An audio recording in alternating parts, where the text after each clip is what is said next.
मर गई।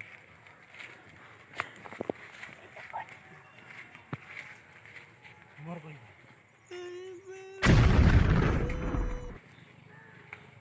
हमरा डर लागेला पुलिसन से। आई बा भाग गइल बाइक लेके। लड़का से बोलियो नहीं के हमार भाग गइल निकाल के। हमरा बहुत डर लागेला यार, जेल में ना जाए रे बाप। ए भैया उठो ना, ए उठ यार। अब क्या करी, पुलिस पकड़ के ले जाए सामने के। ए भाई उठ जाओ, उठो यार, उठना यार। अरे बाप रे, अब क्या करी, दिमाग लगा के पड़ी।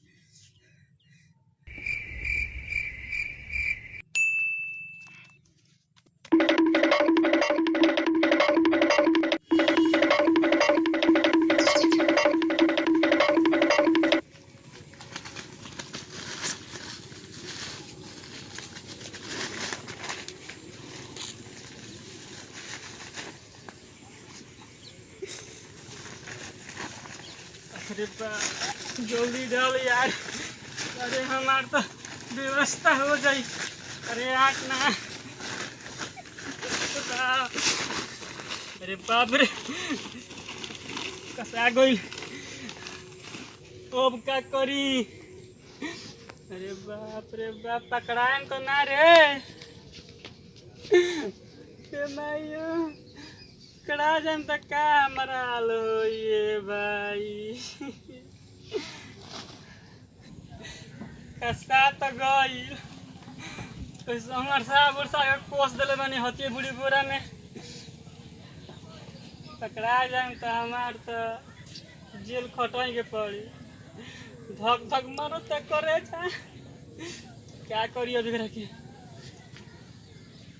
यही नदिया में बिक देता है खा के।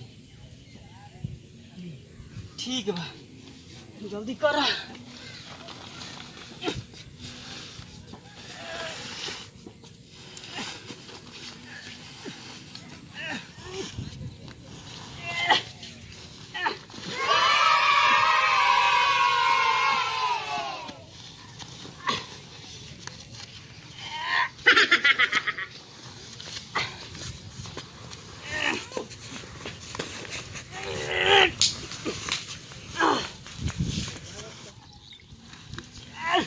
अरे यार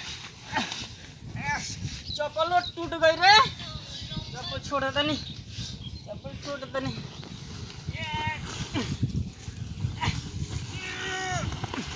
चल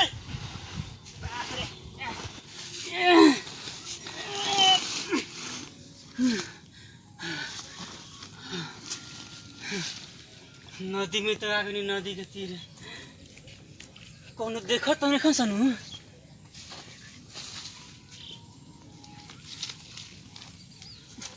कौन नहीं खस लौकत, दिख देता नहीं यहाँ रे।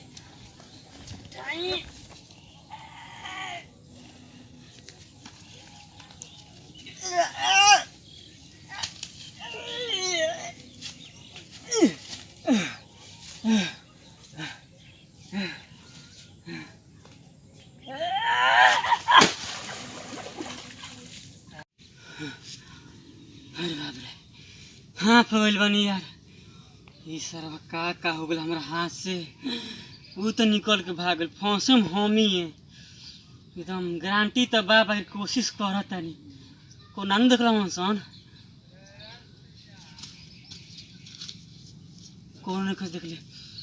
अब हमारा भाई पड़े तो सरियाली भाग।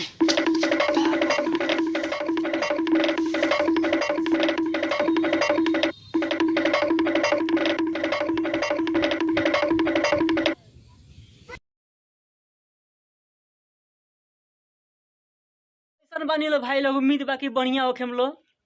और ये वीडियो कैसा लागल हर वो लोग बताई। और थोड़ा भी अच्छा लागल हो कि तो वीडियो के लाइक करी, शेयर करी और चैनल के सब्सक्राइब करी लाल बटन दबा के और बेल आइकन दबा दें ताकि आवे वाला वीडियो सब रोज पास पहुँची सबसे पहले।